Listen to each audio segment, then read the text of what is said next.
بسم الله الرحمن الرحیم. السلام علیکم ورحمت الله وبرکات. په دې چینل کې چې څنګه زه اکثر وایم د سیفټي باره کې ویډیوز دي، دا ویډیوز تاسو ته ذاتی طور باندې په کور کې او د کار په ځای کې پروفیشنل لیول باندې د خپل ځان د حفاظت کولو کې مدد درکولی شي. د نه علاوه دا ویډیوز تاسو د نبوش آی جی سی سرټیفیکیشن او د نبوش ډیپلومې کورسونو لپاره هم کتی شي. زمونږ نننۍ ویډیو ورلډ انوایرمنټ ډے باندې ده. د دنیا ماحول ورځ مناویږي په دنیا کې، خو په 5 جون باندې، خو ما د دې ویډیوز د سبجیکټ یو سیریز ځان ته ایښي دي. نو نن خو 5 جون نه دی، 17 نومبر دی، خو زه دا ویډیو دې لپاره جوړوم چې په سیریز کې ماله اوس راغله، خو دا ټاپک ډېر زیات امپارټنټ دی. انوایرمنټ چې کوم دی، د دنیا انوایرمنټ ډېر زیات ضروري څیز دی، او دې کې د دې باره کې په پښتو کې ډېرې کمې خبرې شوي دي. نو زه غواړم چې ستاسې چې دا معلومات ډېر ربط او سیکوینس په پکې نه وي، خو چې تاسو ته کنوی کوم. ملګرو، څنګه چې موږ ته پته ده چې دنیا ګلوبل وارمنګ روان دی، لکه دنیا ټمپریچر چې کوم دی، د ځمکې ټمپریچر د رو په رو باندې سیوا کېږي، او دې غټه وجه دا ده چې کاربن فیولز، فاسل فیولز چې کوم دی دا استعمالیږي په ګاډو کې، پیټرول دی، تیل دی، ډیزل دی، کروډ آیل دی، په مختلف پاور پلانټس کې. نو دې په وجه باندې څه چل کېږي چې کاربن ډای اکساید چې کوم ګیس خارجېږي په فضا کې، نو دا ډېر زیاتېږي، دې پرسنټیج سیوا کېږي په هوا کې، او د هغې په وجه باندې چې کوم دی ټولې دنیا ټمپریچر سیوا کېږي. د دې ټمپریچر سیوا کېدو په وجه باندې مسله دا وشي چې کوم ګلیشیرز دي په غرونو باندې چې کومې واورې پرتې دي، دا ویلې کېږي، د سمندر لیول اوچتېږي. د اوریځو چې کوم د بارانونو کوم عام 100-200 کاله مخکې کوم پیټرن و، چې لکه کوم ټایم کې باران او خزان او بهار او ګرمۍ یخنۍ موسم راتلو، نو په هغه موسم په دغه کې چې کوم دی په بدلېدو په هغه ورځو کې هم چې کوم دی بدلی راځي. ډېر زیات تیز بارانونه کېږي بې موسمه. دې نه علاوه په بعض ځایونو کې چې کوم دی بارانونه بیخي غیب شي، قحط شي، د ډېرو بارانونو د وجې چې کوم دی سیلابونه راځي. نو د دې ټوټل چې کوم دا ګلوبل وارمنګ دی، یا مطلب دا دی چې کوم د ویدر د موسم دا پیټرن بدلیږي، د دې نه ډېر زیاتو ملکونو ته خطره ده. په دنیا کې ټول کوم نمبر 1 خطره چې ده، هغه افغانستان ټول غټ والنیبل ملک چې دی. پاکستان نمبر 4 باندې، ساوت ایشیا کې نور مختلف ملکونه دي، لکه انډیا ده، یا بیا ساوت ایشیا نه بهر چاینا ده، دغه رنګ کمبودیا ده زما په خیال یو ملک. خو موږ چې ګیر چاپېره کوم ملکونه دي، دا په ټاپ 20 کې دي. د دې مطلب دا دی چې دلته د بارانونو پیټرن هم بدلېدی شي، دلته کې چې کوم دی سیلابونه هم راتلی شي، او خدای نه کړي قحط هم راتلی شي. دا موسمیاتي تبدیلي چې کومه ده، دا زموږ د علاقې او د خلکو لپاره په دې باندې پوهېدل ډېر زیات ضروري خبره ده. بل داسې کار کېږي چې د انوایرمنټ ته چې کوم دی خلک چې کله کاروبار کوي، وړوکي کاروبار، یا د ښار په لیول باندې، یا بیا د ملک په لیول باندې، نو انوایرمنټ طرف ته چې کوم دی توجه کمه ده. نو انوایرمنټ څوک خیال نه ساتي. څنګه چې ما مخکې ذکر وکړو، فاسل فیولز یا د ځمکې نه چې کوم پیټرول، تیل او ډیزل وغیره روزي یا سوځي، او دې د وجې ګلوبل وارمنګ او مسله ډېره زیاته خرابېږي. د دې ګلوبل وارمنګ یو بل انډایرکټ چې کوم اثر دی، هغه دا دی چې ځنګلي حیات، وایلډ لایف ته هم ډېره زیاته خطره ده. دې نه علاوه میرین لایف، ابي حیات په سمندر کې چې کوم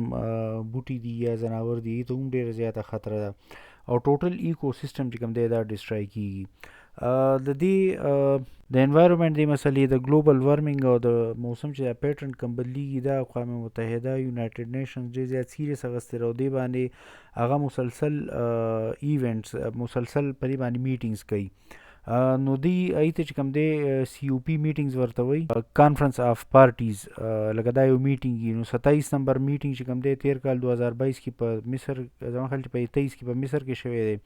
او را روان چې کوم دی نو هغه بیا په دوبۍ کې دی. په دې میټینګ کې غټ غټ حکومتونه د دنیا راځي، هر ملک والا نمایندهی پکې شاملیږي، او هغوی چې کوم دی د ګلوبل وارمنګ خلاف ګول سیټ کوي،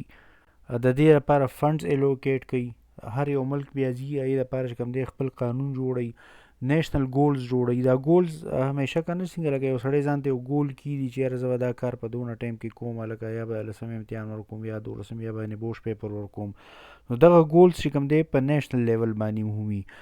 بیا د ګولز نه لاندې، د نیشنل ګولز نه لاندې، قومي ګولز نه لاندې چې کوم دی فاینانشل انسټیټیوټس چې کوم غټ غټ بینکونه دي یا څوک چې کوم دی فاینانشل سیستم د ملکونو کنټرول کوي د هغوی سره ډېر زیات پاور اف پرچیز ورته وایي دې خلکو سره د انویسټمنټ پاور وي نو هغوی چې کوم دی بیا ځان ته ګول کیږي د کلایمیټ چینج باره کې دغه رنګ بیا چې کوم دی مختلف زموږ صوبې دي کیږي بیا ډسټرکټ لیول باندې ډیویژن لیول او ډسټرکټ لیول باندې بیا بزنسز چې کوم دی ځان ته ګول کیږي نو څنګه چې ما تاسو ته مخکې هم ذکر کړی چې د دنیا غټې مسلې چې کوم دی دا د ذاتي سطح نه شروع کیږي او په ذاتي سطح باندې حل کیږي نو چې کوم مطلب بیا بزنسز دي کاروبارونه یې په کې خلک چې کوم دی خلکو ته دا ګولز راشي او هغوی چې کوم دی د ګلوبل وارمنګ خلاف چې کوم دی کوشش کوي چې یاره زموږ کاربن ریډکشنز وغیره کم شي دغه سی او پی ګولز چې کوم دي اقوام متحده چې کوم یې کې یو دا دی چې د فاسل فیول استعمال مطلب د پټرول ډیزل او د دې ځمکې چې کوم تیل لوزي د استعمال وکمو د دې په وجه باندې به تاسو وینئ چې اکثر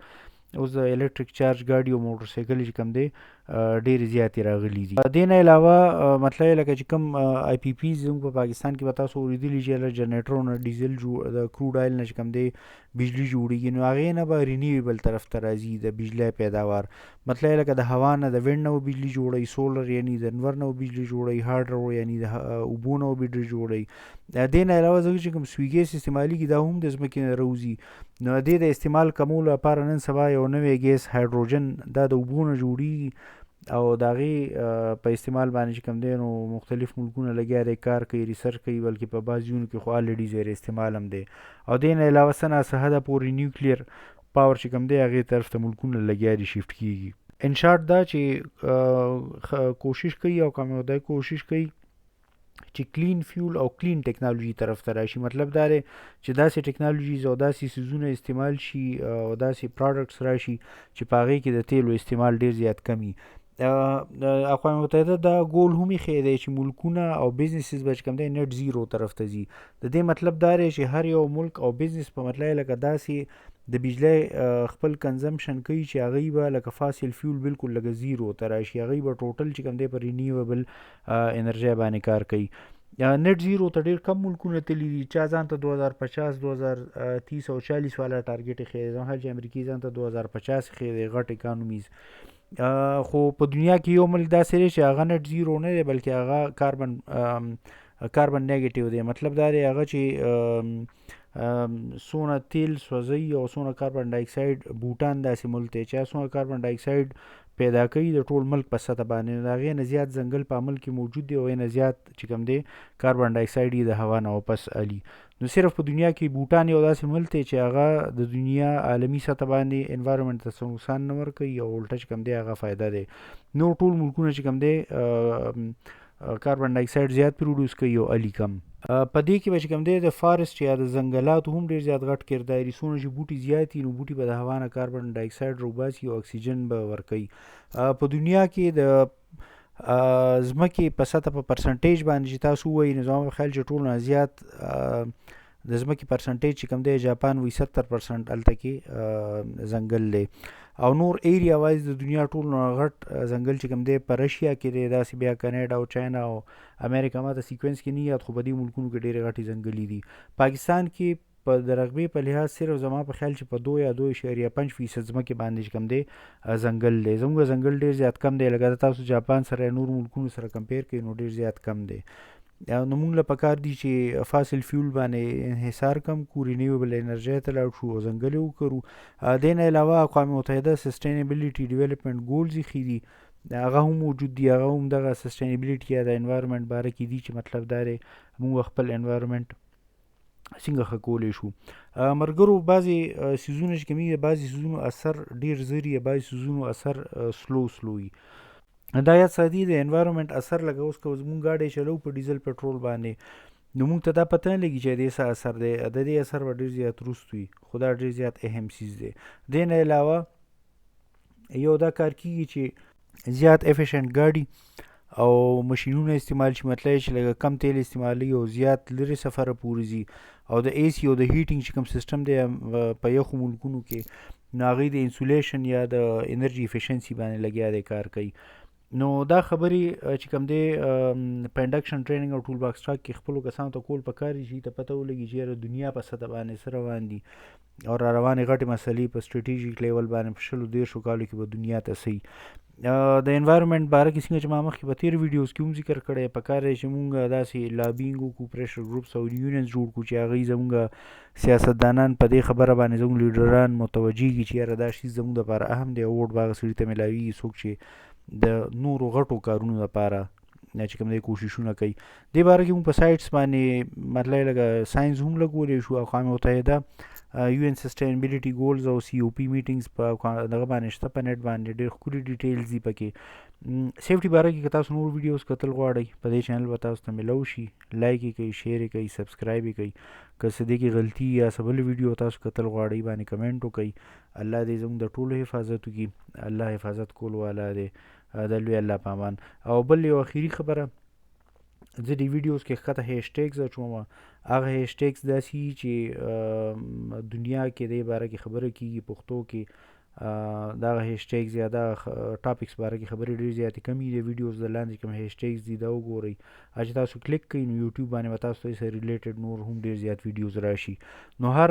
ویډیو کې زه کوشش کوم چې 15 شپږ اووه اته لس شل هیشټیګز داسې واچوم چې دنیا کې دې باره کې خبره کېږي او په پښتو کې دې باره کې خبرې کمې دي. نو دې ویډیوز بل مقصد دا هم دی چې مطلب دا دی پښتو ژبې ته چې کوم عام ډسکشنز کېږي چې عامو پښتنو ته او عوامو ته خبرې راورسي، هغه ټاپکس ورته راورسي، هغې کې کیوریاسټي پیدا شي، تجسس پکې پیدا شي، علم حاصل کړي او په هغې باندې عمل وکړي. الله دې موږ ټول مخ په ترقۍ کړي. یو ځل بیا د الله په امان خوشحاله او آباد اوسئ.